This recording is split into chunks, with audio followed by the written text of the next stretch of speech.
تاریخ کا سب سے بڑا سبق یہ ہے کہ تاریخ سے کوئی سبق نہیں سیکھتا۔ اگرتلا سازش کیس سے شروع ہونے والی کہانی اگرتلا پہ ہی آ کر ختم ہو گئی ہے۔ بنگلہ دیش کی وزیر اعظم شیخ حسینہ واجد جو نہیں مان رہی تھیں، اب بالآخر مان گئی ہیں۔ انہوں نے استعفیٰ دے دیا ہے اور ابتدائی معلومات کے مطابق شیخ حسینہ واجد بنگلہ دیش سے فرار ہونے کے بعد ابتدائی طور پر اگرتلا پہنچی، وہاں ان کے ہیلی کاپٹر نے لینڈ کیا، لیکن بھارت نے انہیں سیاسی پناہ دینے سے انکار کر دیا، جس کے بعد وہ نئی جائے پناہ کی تلاش میں ہیں۔ بہرحال بنگلہ دیش میں اس وقت لوگ سڑکوں پر ہیں اور سڑکوں پر نکل کر احتجاج کرنے والے وہ طالب علم جنہیں شیخ حسینہ واجد نے طنزاً رضاکار قرار دیا تھا، وہ جیت گئے ہیں اور شیخ حسینہ واجد ہار گئی ہیں۔ یوں بھی کہا جا سکتا ہے کہ حسینہ آخرکار مان گئی ہیں، جو اس سے پہلے جو ہے وہ نہیں مان رہی تھیں، اور نہ صرف حسینہ مان گئی ہیں بلکہ وہ عوام کی طاقت جان بھی گئی ہیں۔ ڈھاکہ میں بنگلہ بندھو یعنی شیخ مجیب الرحمان اور ان کی بیٹی شیخ حسینہ واجد کے مجسمے ڈھائے جا رہے ہیں۔ عجیب و غریب قسم کے مناظر جو ہیں وہ دیکھنے کو مل رہے ہیں۔ بنگلہ دیش کی فوج نے اقتدار کو سنبھال لیا ہے، حالات اپنے کنٹرول میں لے لیے ہیں، عبوری حکومت کے قیام کی باتیں ہو رہی ہیں۔ مگر یہ سب ہوا کیسے؟ کیا یہ جو کچھ بنگلہ دیش میں ہوا یہ جمہوریت کی جیت ہے یا پھر آمریت کی ایک اور تاریک رات کا آغاز ہونے کو ہے؟ انکہی میں آج ہم یہی جاننے کی کوشش کریں گے۔ میں ہوں بلال غوری اور آپ دیکھ رہے ہیں ترازو۔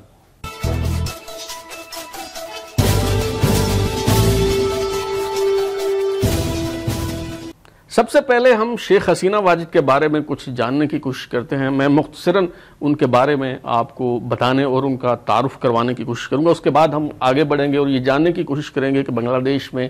کیا ہوا اور کیا ہونے جا رہا ہے۔ تو جناب بنگلہ دیش کے بابائے قوم شیخ مجیب الرحمان جنہوں نے بنگلہ دیش کو آزادی دلائی، شیخ حسینہ واجد ان کی صاحبزادی ہیں۔ 15 اگست 1975 کو جب بنگلہ دیش میں بدترین فوجی بغاوت ہوئی، خونی انقلاب آیا، تو اس بغاوت کے نتیجے میں شیخ مجیب الرحمان کو ان کے پورے خاندان کے ساتھ قتل کر دیا گیا۔ نہایت دردناک طریقے سے جو ہے شیخ مجیب الرحمان کو قتل کیا گیا۔ شیخ مجیب الرحمان کی 2 بیٹیاں یعنی شیخ حسینہ اور شیخ ریحانہ، یہ دونوں چونکہ ملک سے باہر تھیں، غالباً جرمنی میں تھی، اس لیے یہ دونوں بیٹیاں جو ہیں شیخ مجیب الرحمان کی، یہ اس فوجی بغاوت میں زندہ رہیں اور بچ نکلی۔ تو یہ شیخ حسینہ جو ہیں وہ انہوں نے خود ساختہ جلاوطنی اختیار کر لی، کیونکہ بنگلہ دیش میں حالات اس طرح کے نہیں تھے کہ وہ واپس آ سکتی۔ 1981 میں شیخ حسینہ واجد خود ساختہ جلاوطنی ترک کر کے بنگلہ دیش واپس آئیں، ڈھاکہ لوٹ کر آئیں اور اپنے باپ کی جو سیاسی میراث ہے اسے انہوں نے سنبھالا، اور ان کی جو سیاسی جماعت ہے عوامی لیگ، یہ اس کی صدر بن گئی۔ انہوں نے سیاست میں بڑا متحرک اور فعال کردار ادا کرنا شروع کیا، لیڈر آف دا اپوزیشن بنی، اور پھر فروری 1996 میں ہونے والے انتخابات میں جب عوامی لیگ نے کامیابی حاصل کی تو شیخ حسینہ واجد پہلی بار بنگلہ دیش کی وزیر اعظم بننے میں جو ہے وہ کامیاب ہوئی۔ تو یہ 1996 سے 2001 تک وزیر اعظم رہی۔ اس کے بعد ان کی جو مخالف سیاسی جماعت ہے وہ برسر اقتدار آ گئی، اور یہ جو 2001 سے 2008 تک کا وقت تھا یہ ان کے لیے سیاسی اعتبار سے بہت مشکل وقت تھا، بہت کڑے حالات تھے۔ 2008 میں بنگلہ دیش میں انتخابات ہوئے تو شیخ حسینہ واجد کی جو عوامی مسلم لیگ ہے اس نے کامیابی حاصل کی، اور ایک دفعہ پھر شیخ حسینہ واجد وزیر اعظم بننے میں کامیاب رہیں۔ اور اس بار وزیر اعظم بننے کے بعد شیخ حسینہ واجد نے طے کیا کہ اب اقتدار ہاتھ سے نہیں جانے دینا۔ شاید انہوں نے یہ فیصلہ کر لیا تھا کہ اب وہ تا حیات بنگلہ دیش کی حکمران رہیں گی اور کسی صورت پر اقتدار سے دستبردار جو ہے وہ نہیں ہوں گی۔ یہی وجہ ہے کہ انہوں نے اپوزیشن جماعتوں کو ریاستی طاقت اور جبر کے بلبوتے پر کچلنا شروع کیا۔ انہوں نے اپنے مخالفین پر زندگی جو ہے وہ تنگ کر دی، ان کی زندگیاں اجیرن کر دی۔ انہوں نے اس دوران انتخابات تو ہوتے رہے، جون 2014 میں جو ہے وہ انتخابات ہوئے، اور اس کے بعد جو ہے وہ 2019 میں انتخابات ہوئے، اور جو اس میں آخری انتخابات ہیں وہ 2024 میں ہوئے، اور ان انتخابات میں اپوزیشن کے بائیکاٹ کے باوجود، دھاندلی کے الزامات کے باوجود یہ دعویٰ کیا گیا کہ جو شیخ حسینہ واجد کی عوامی مسلم لیگ ہے وہ بھاری اکثریت سے جیت چکی ہے۔ اچھا، یہ 2024 کے جو انتخابات ہیں ان میں جب کامیابی کا دعویٰ کیا گیا شیخ حسینہ واجد کی طرف سے، تو اس کے بعد ایک اور قدم ایسا اٹھایا، ایک اور فیصلہ ایسا کیا شیخ حسینہ واجد نے، جس سے یہ لگا کہ اقتدار پر جو ان کی گرفت ہے وہ مضبوط ہو گئی ہے، مزید مضبوط ہو گئی ہے، اور اب کوئی انہیں اقتدار سے نکال نہیں سکتا۔ اور یہ جو فیصلہ تھا، اس کا موقع آیا جون 2024 میں، جب بنگلہ دیش کے جو آرمی چیف ہیں جنرل ایس ایم شریف الدین، ان کی ریٹائرمنٹ قریب آئی اور نئے آرمی چیف کی تعیناتی کا مرحلہ آیا، تو شیخ حسینہ واجد نے اپنے نہایت بااعتماد جرنیل جو ان کے رشتہ دار بھی ہیں،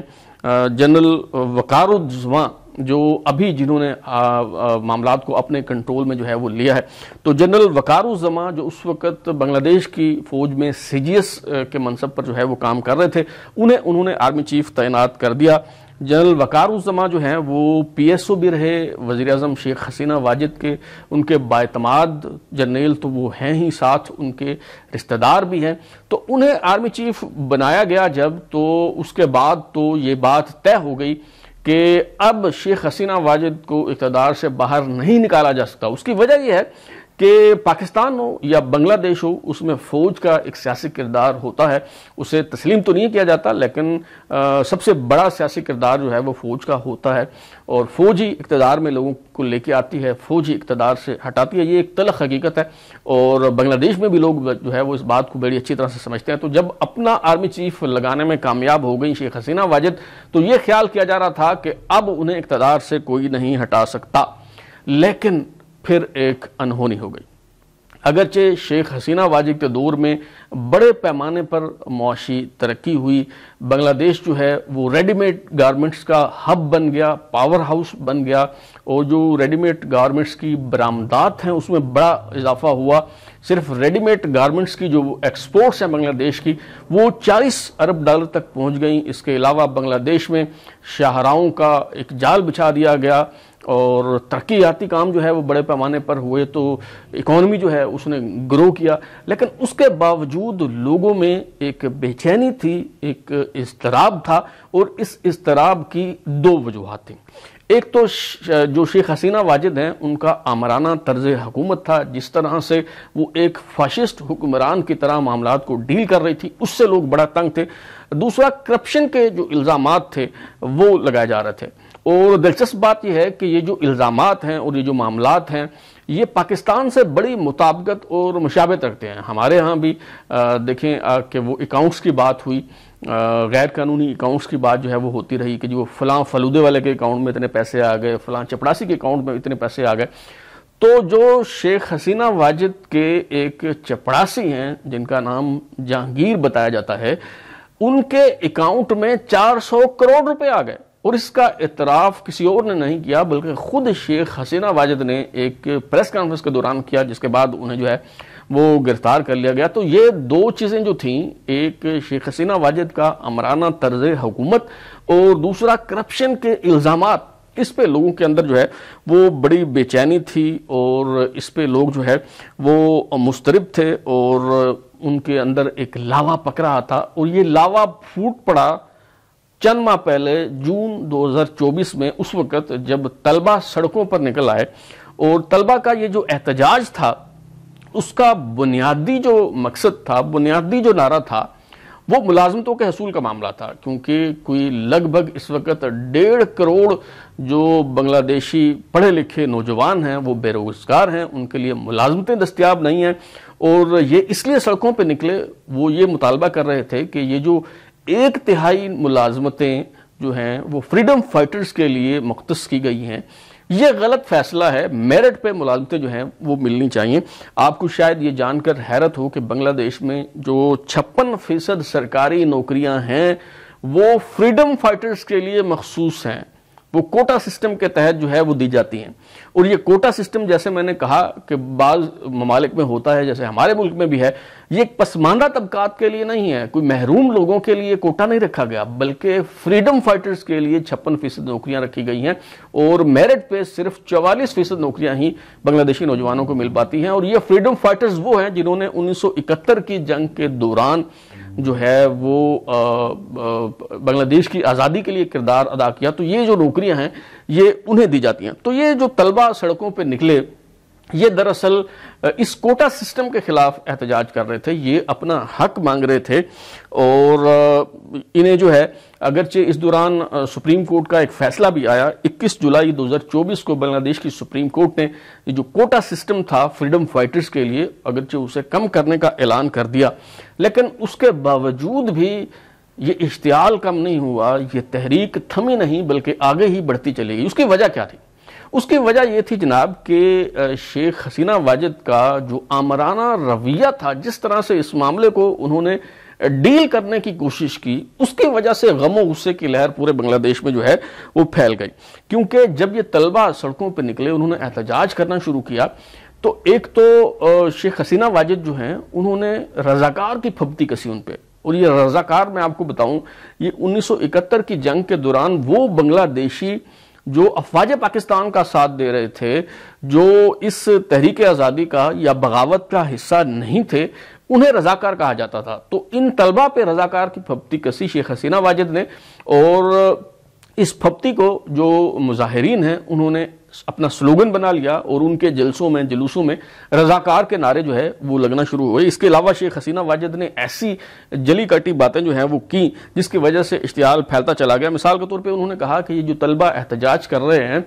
یہ تخریب کاری کر رہے ہیں، یہ طلبہ نہیں ہیں بلکہ دہشت گرد ہیں، تخریب کار ہیں. اور انہوں نے اس احتجاج کو ریاستی جبر کے بلبوتے پر ہی کچلنے کی کوشش نہیں کی، بلکہ انہوں نے معاشرے کو تقسیم کر دیا. ان کی جو عوامی لیگ ہے، اس کا جو سٹوڈنٹ ونگ ہے، اسے انہوں نے ایکٹیو کیا، اور انہوں نے کوشش کی کہ اس کے ذریعے اس تحریک کو کچل دیا جائے اور ان طلبہ کو جو ہے وہ ختم کر دیا جائے. اور قتل و غارت گری کا ایک سلسلہ جو ہے وہ شروع ہو گیا، اور اس دوران جو ہے وہ طاقت کا بدترین استعمال کیا گیا، اور سیدھی گولیاں جو ہیں وہ چلائی گئیں. اور اس پوری تحریک کے دوران کم از کم 300 طلبہ جو ہیں وہ اپنی جان سے گئے ہیں. اور اس دوران جو ہے وہ انٹرنیٹ سروس بند کر دی گئی، اس دوران کرفیو نافذ کر دیا گیا. کہنے کا مقصد یہ ہے کہ ہر ممکن کوشش کی گئی حکومت کی طرف سے اس احتجاج کو کچلنے کی، اسے جبر کے زور پر ختم کرنے کی کوشش جو ہے وہ کی گئی، جس کی وجہ سے یہ احتجاج جو ہے یہ بڑھتا چلا گیا. یوں کہیے کہ اسے دبانے کی جتنی کوشش کی گئی، یہ اتنا ہی ابھرتا اور پھیلتا چلا گیا. اور الٹیمیٹلی اس میں جو ایک ٹرننگ پوائنٹ آیا وہ اس اتوار کو آیا. وہ یہ غالباً اس اتوار کو جو ہے وہ میرے خیال ہے 4 اگست کا دن تھا، اور 4 اگست کو بدترین جو ہے وہ کشیدگی ہوئی، اور طلبہ جو احتجاج کر رہے تھے ان کا ریاستی اداروں کے ساتھ، پولیس کے ساتھ جو ہے وہ تصادم ہوا. پولیس نے سیدھی فائرنگ کی، جس کے نتیجے میں کچھ 70-80 طلبہ جو ہیں وہ مارے گئے، جس کے نتیجے میں مزید غم و غصے کی لہر دوڑ گئی. اور اس احتجاجی تحریک کی طرف سے ایک کال دی گئی تھی، جس کال کو لانگ مارچ ٹو ڈھاکہ کا نام دیا گیا تھا، اور یہ شروع ہونا تھا 6 اگست کو. لیکن جب 4 اگست کو یعنی اتوار کے دن حکومت نے مظاہرین کو بدترین تشدد کا نشانہ بنایا، تو اس کو پیچھے کر دیا گیا، اور 6 کی بجائے 5 اگست کو یعنی پیر والے دن جو ہے وہ لانگ مارچ ٹو ڈھاکہ جو ہے وہ اس کا اعلان کر دیا گیا. اچھا، اب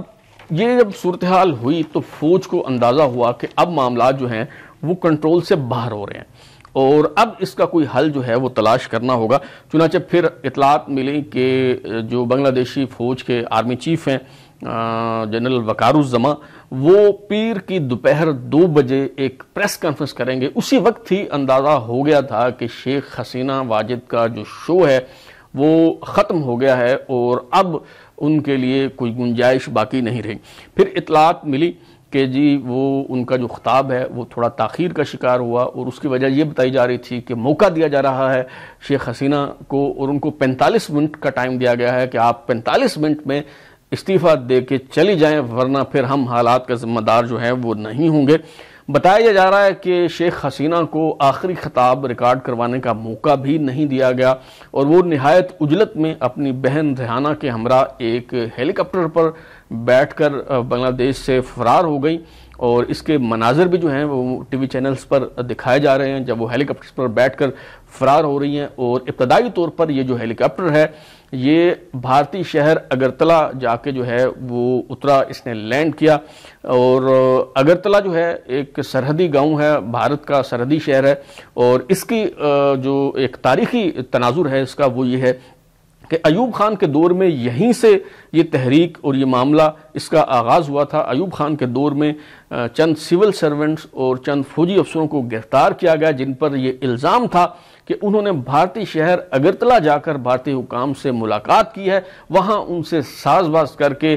صدر ایوب خان کو قتل کرنے اور مشرقی پاکستان کو پاکستان سے علیحدہ کر کے بنگلہ دیش بنانے کے حوالے سے ایک سازش تیار کی ہے جسے اگرتلہ سازش کیس کہا گیا، اور بعد میں اس میں شیخ مجیب الرحمان کا نام بھی شامل کر دیا گیا، اور یہ جو سازش ہے یہ اگرتلہ سازش کہلائی، اور شیخ مجیب الرحمان کو گرفتار کر لیا گیا، اور بعد میں جو ہوا وہ تاریخ کا حصہ ہے۔ تو یوں کہیے کہ یہ کہانی جو اگرتلہ سے شروع ہوئی تھی اگرتلہ پہ ہی جا کے ختم ہوئی ہے، لیکن بھارت کی طرف سے شیخ حسینہ کو سیاسی پناہ نہیں دی گئی، اور بتایا جاتا ہے کہ اگرتلہ سے وہ 730 طیارے کے ذریعے وہ دلی پہنچی، اور وہاں ریو فیولنگ کے بعد ان کا طیارہ جو ہے وہاں سے پرواز کر گیا اور ٹیک آف کر گیا کسی نئی جائے پناہ کی تلاش میں، کیونکہ بھارت نے شیخ حسینہ کو سیاسی پناہ دینے سے جو ہے وہ انکار کر دیا۔ اچھا، اب یہ جو بنگلہ دیشی آرمی چیف جنرل وقار الزمان کی طرف سے ٹیک اوور کیا گیا ہے، کیا یہ مارشل لا ہے یا پھر فوج نے محض اپنا سیاسی کردار ادا کرتے ہوئے جو حالات کو کنٹرول کرنے کی کوشش کی ہے، اور اب عبوری حکومت قائم ہوگی اور اس کے نتیجے میں جمہوریت جو ہے وہ قائم رہے گی، یا پھر جمہوریت کی بساط لپیٹ دی جائے گی اور آمریت کی ایک نئی تاریخ رات شروع ہونے کی ہے؟ یہ بہت بڑا سوالیہ نشان ہے۔ میں سمجھتا ہوں کہ آرمی چیف جنرل وقار الزمان نے وفاداری نبھائی ہے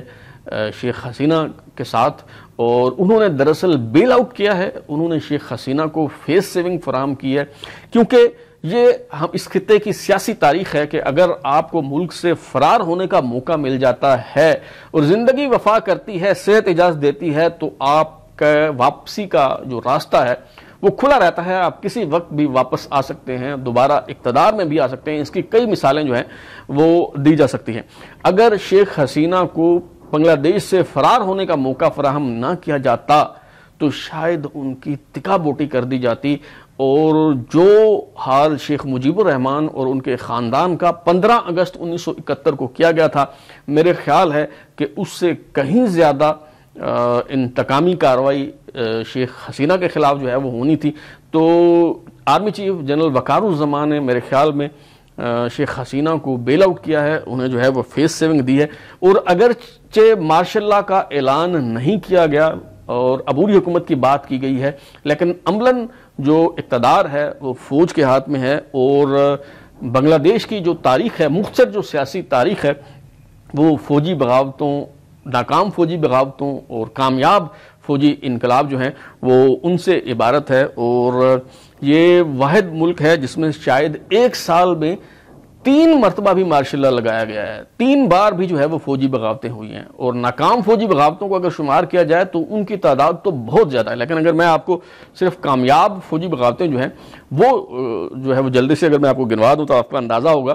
کہ فوج کا جو عمل دخل ہے وہ بنگلہ دیش میں کتنا زیادہ ہے۔ 15 اگست 1975 کو جیسے میں نے آپ کو بتایا کہ شیخ مجیب الرحمان کے خلاف بغاوت ہوئی، صدارتی محل کو گھیر لیا گیا اور ٹینکوں کے ذریعے، اور اس خونی بغاوت کے دوران شیخ مجیب الرحمان اور ان کے خاندان کے تمام افراد کو قتل کر دیا گیا۔ خندکر مشتاق احمد جو ہیں انہیں اقتدار کے سنگھاسن پر بٹھایا گیا۔ 15 اگست کو یہ فوجی انقلاب آیا، اور چند دنوں بعد ہی یعنی 3 نومبر 1975 کو ایک اور فوجی انقلاب آ گیا. بریگیڈیئر خالد مشرف جو ہیں انہوں نے مشتاق خندکر جو ہیں ان کی حکومت کا تختہ الٹ دیا اور عنانہ اقتدار پر انہوں نے قبضہ کر لیا. اچھا 3 نومبر کی یہ بات ہے اور محض 4 دن بعد 7 نومبر 1975 کو جو ہے وہ بریگیڈیئر خالد مشرف کو قتل کر دیا گیا اور جنرل ضیاء الرحمان کو عنانہ اقتدار پر بٹھا دیا گیا. اور اس کے بعد جو ہے 1981 تک تقریباً 6 سال جنرل ضیاء الرحمان جو ہیں انہوں نے حکومت کی. 29 مئی 1981 کو جو جنرل ضیاء الرحمان ہیں انہیں محافظوں سمیت جو ہے وہ قتل کر دیا گیا اور ایک اور تازہ دم ڈکٹیٹر جنرل حسین محمد ارشاد جو ہیں وہ برسر اقتدار آ گئے. اور پھر اس کے بعد کیا ہوا یہ سب جو ہے وہ تاریخ کا حصہ ہے. تو گویا 4 کامیاب ماشاءاللہ بنگلہ دیش میں آ چکے ہیں اور ناکام فوجی بغاوتیں ہیں ان کا تو کوئی شمار ہی نہیں ہے. اگر گننے بیٹھیں گے تو بات جو ہے وہ بہت طویل ہو جائے گی. اس بار جو ہے وہ ماشاءاللہ اگرچہ نہیں لگایا گیا لیکن اس کے امکانات جو ہیں وہ موجود ہیں. اب آخری بات یہ ہے کہ یہ جو کچھ بنگلہ دیش میں ہوا ہے اس میں ہمارے لیے کیا سبق ہے. پاکستان کے لیے پاکستان کے حالات جو ہیں پاکستان کے اندر جو کچھ ہو رہا ہے اس میں کیا سیکھنے کی کیا سمجھنے کی ضرورت ہے. میرے خیال ہے کہ اس میں جتنے سٹیک ہولڈرز ہیں سب کے لیے اس میں سبق ہے اگر کوئی سیکھنے کی کوشش کرے.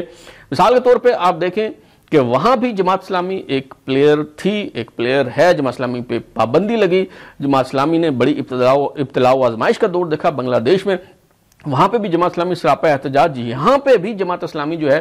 وہ راولپنڈی کے لیاقت باغ میں دھرنا دے کے بیٹھی ہے. وہاں پہ اگر کوٹا سسٹم کے حوالے سے لاوا پک رہا تھا, اگر کرپشن کے حوالے سے لوگ تنگ تھے, تو یہاں بھی کرپشن کے حوالے سے لوگ بہت مضطرب ہیں, بہت بے چین ہیں. آئی پی پیز کا جو ایشو ہے اس کے حوالے سے ایک طویل عرصے سے لاوا پک رہا ہے اور یہ لاوا کسی بھی وقت پھٹ سکتا ہے. یہ سمجھنے کی ضرورت ہے حکمران طبقے کو. اچھا پھر اس میں ان کے لیے بھی سبق ہے, ان حکمرانوں کے لیے جو یہ سمجھتے ہیں کہ ہمارا چنیدہ جنرل اس وقت آرمی چیف ہے, چونکہ ہم سیم پیج پر ہیں لہٰذا کوئی ہمارا کچھ نہیں بگاڑ سکتا اور ہم جب تک چاہیں گے وہ